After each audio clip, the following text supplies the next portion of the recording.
Hey everyone, and welcome to the Prater podcast, where our aim is to connect our global family of Sovereign Grace churches with our executive director. Mark, you are fresh back from another leadership team retreat. You guys have a couple of these throughout the year where the leadership team gets together to really put in some significant work when it comes to planning, praying together, thinking through how you can most best serve our family of churches.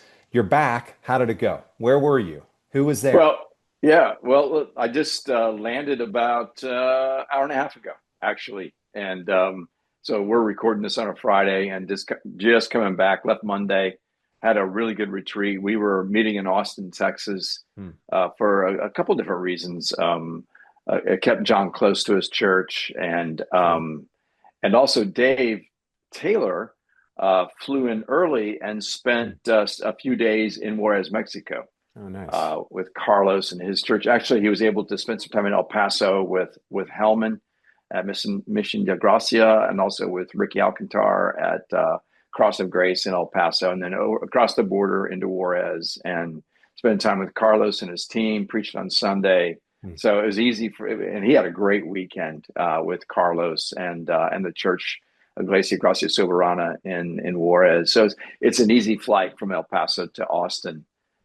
So Dave Taylor comes all the way from Sydney and goes to Juarez first, and then comes to our retreat. So that's where we were at. We were in Austin, Texas. Not all of the leadership team was at this one. Mhm. What we do is just remind folks who listen to the podcast, we all come to the February retreat, and then I decide who comes to the June and September retreat. So this time it was, as I mentioned, Dave Taylor.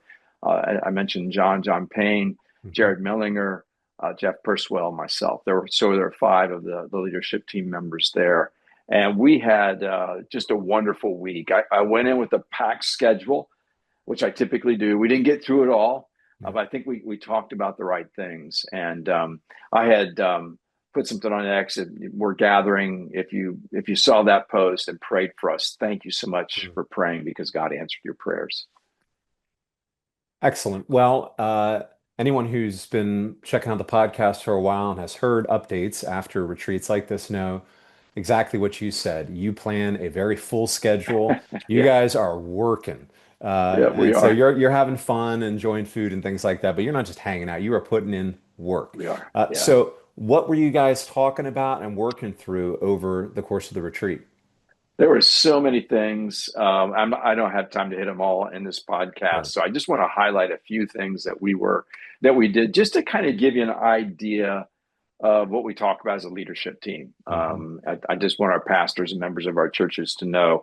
One of the things we did is we planned our February 2026 leadership team retreat. That's the one where we include the United States regional leaders. It's such an important strategic retreat.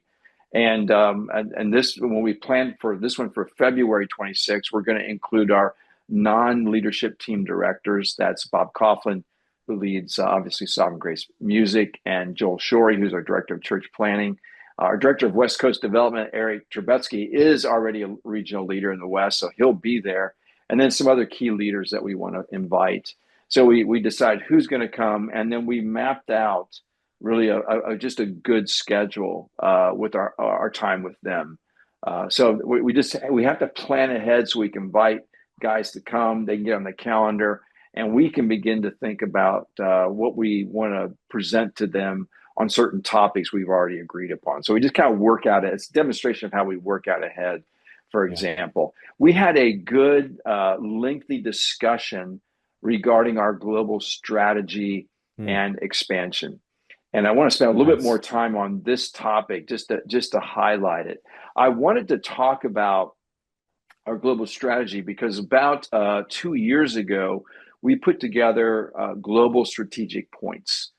And I wanted to revisit those just to make sure we're on the same page and saying the same thing and thinking the same thing strategically when we think about our global strategy. And I believe our global strategy points actually govern how rapidly we expand globally. So I'll give you some, I'll illustrate that here. First of all, the overall strategy in a sentence is this: Sovereign Grace aims to build self sustaining, interdependent churches and ecclesiastical nations who are faithful to our mission to advance the gospel of Jesus Christ for the glory of God. That's it in a sentence. But these strategic or global strategic points fill that out. And these things really do help us in terms of how to build strategically, what the leadership team gives their time to, and they actually, again, govern our expansion. So there's 7 of them that we have. The first is theological education. We think that's an important strategic point because it fosters theological fidelity and theological consistency as we expand globally, just to use as an illustration. The second one is ecclesiological clarity. And of course, we have ecclesiological clarity, especially in section 1 of our BCO. But what we're talking about is how that gets worked out in a tactical sense or a practical sense. Things like that as we expand globally, it fosters a local church emphasis. We want the local church to continue to be the dearest place on earth, to say it another way. It really talks about our commitment to give care to churches and to our pastors. It brings mission clarity to the church. What is the church called to do in its mission? There can be a lot of pressures on the church to do a lot of different things, but it really does boil down to fulfilling a great commission, to making and maturing disciples. It focuses that. And then as we build nations, it really aims at our polity structure. So that's ecclesiological clarity. The third one is relational development. And I think that kind of speaks for itself, but we want to foster interdependent churches, not only because that's a New Testament biblical principle. We want to do it in a way that we continue to build relationally and that churches care for one another and that we're known as a family of churches 50 years from now because we are building relationally. The fourth one is missional risk. In expanding and planting churches and sending missionaries, we still want to take risks, but those for the sake of the mission, but those must be prayerful and thoughtful and wise risks in advancing the gospel. Fifth is leadership development. And what we mean by that is a couple of things. There's existing leaders that we want to invest into now. We want to identify our key strategic leaders throughout the world, which I think we've done right now. Jeff Joe in the Philippines, Carlos Contreras in Juarez, Mexico, Michael Granger in Ethiopia, Riley Spring in Australia, just to give you a few names. And we want to invest into them because the how sovereign grace develops in a nation will somewhat depend upon leadership, and maybe in a large part on leadership. So we want to be investing into those leaders. And then we want to invest into future leaders so that we can continue to advance the gospel, should God allow, for years to come. The sixth one is financial stability. And obviously that gets at fostering, building self-sustaining churches in ecclesiastical nations. And just so there's a step in that direction, that's how we want to build. And, financial stability also, when we have all that's happening globally throughout the world, it's very exciting to see what God is doing. And that can help, in fundraising and donor development. So just being able to resource the mission that God has given us. And then the seventh one really gets, all of those are kind of at the core of who we are. But this is another way to say it in this one. 7, cultivating and maintaining zeal in our churches. We want to be known as people who love Jesus. That he's the one that we serve. He's the one that we labor for. He's the one that we treasure, and he's the one that gets the glory. So that works out its way in the local church through it fosters application and preaching, so that we're applying the gospel to ourselves and becoming more like Christ. It fosters itself in our continuationist convictions to use our gifts to strengthen the church so that Christ is glorified. It speaks to our passion in singing to Jesus and our zeal in leading our churches. And we want to be a zealous people for Jesus, regardless of where the church is located throughout the world. So those are some of our strategic points. We looked at them again. We thought, we're not going to change a thing. I think those things look really, really good. And they it's interesting as I looked at these again, they do stand on their own, but they also are related to one another as well. Hmm. So theological education probably affects everything else. Yeah. It affects, a theological understanding of all of those other points.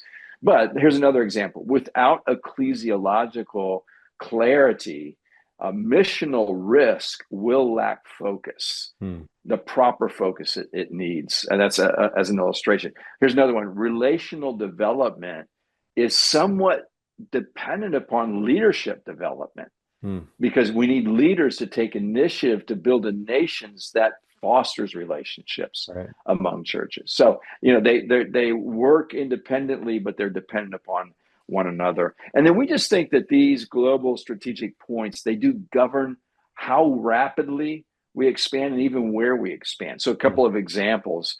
We will be slow to adopt and plant churches in a nation where we don't have a trusted, discerning, theological, sound, dependable leader, Yeah. like a Jeffrey Joe in the Philippines. Another point, we will be slow to expand in a nation that doesn't have some plan to step towards financial stability Hmm. and self-sustaining ability. So that's just a couple of examples how it governs us. And I won't take time to do this, but it does focus what we do as a leadership team as well. Sure. So we spent a lot of time on that. It was a really good discussion, just kind of fleshed out a little bit more. And I wanted to mention them because I think one of the weaknesses I was saying to the leadership team, and I put myself at the top of the list on this. I don't think we've done as good a job communicating those strategies consistently, Hmm. so that our every pastor, maybe church member in Sovereign Grace, understands how we're building strategically and what that Okay. means. So anyway, we spent a lot of time on that one. We looked again at a cross cultural missionary initiative we're putting in place, Oh, nice. and dropped into another discussion and really categories of a missionary elder, Hmm. which is an ordained elder that is sent as a missionary.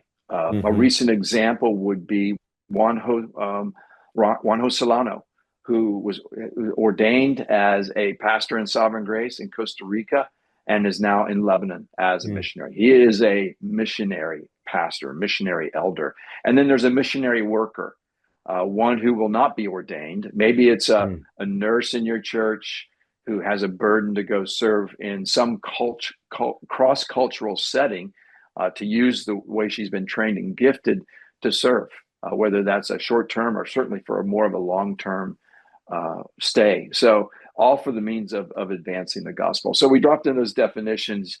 The pastors will be hearing more about that at our Council of Elders meeting. So, that was Okay. an exciting discussion as well. We planned a global leaders retreat next June in 2026, where the leadership Hmm. team will be with our strategic global leaders to flesh out that strategic point of leadership development. We planned in much more detail our pastors conference this Nice. fall. And then we planned, and that pastors conference, by the way, this fall, just to remind our listeners, is November 18 through 2025 in Orlando. Council of Elders on November 17th. Then we have a pretty good, solid plan for our 2026 Pastors Conference, because that will be our Pastors and Leaders Conference, Okay. where we ask churches to bring leaders, bring your small group leaders, your ministry team leaders, your emerging leaders, your worship leaders, et cetera.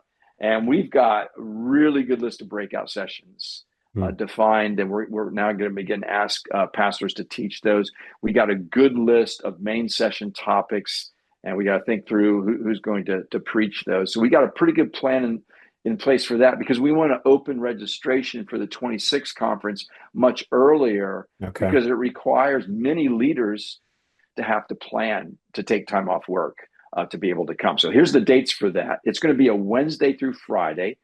We chose a Wednesday through Friday because we got the input of the executive committee. They thought those dates were probably best. That'll be November 11th through 13th. And that will also be in Orlando, Florida. So I had Jeff also give a just sort of a theological evangelical update that was fascinating, which I won't take any more time to drop into. But those are just some of the things there was much more that we covered this week at the leadership team retreat. Excellent. So you found a place that can accommodate the big conference. Yeah, yeah. It'll actually be in Orlando where we will meet this year. I had our conference last year. Oh, nice. Okay. Yeah. Wonderful. All right. Well, it's uh, everyone who's been tracking along with what's going on globally in Sovereign Grace knows that this is all something that God has been doing. He's brought just friends from all across the globe Yes. to us, and these partnerships have been formed. And really, it was incumbent on us to figure out how to navigate and work through this surprise of of all kinds of new opportunities. And that takes leadership, that takes work and thoughtfulness. And you guys have been doing that and serving us so well in it, along with everything else you're doing on the leadership team. So thank you, Mark. Thank you for everybody who was on the retreat. We thank God for our leadership team. And we thank you for checking out the podcast. We'll see you here next week, Lord willing. Bye for now. Thank you for watching. If you have questions or comments, Mark would love to hear from you. For more videos like this, hit subscribe on YouTube or by email at markkprater.com.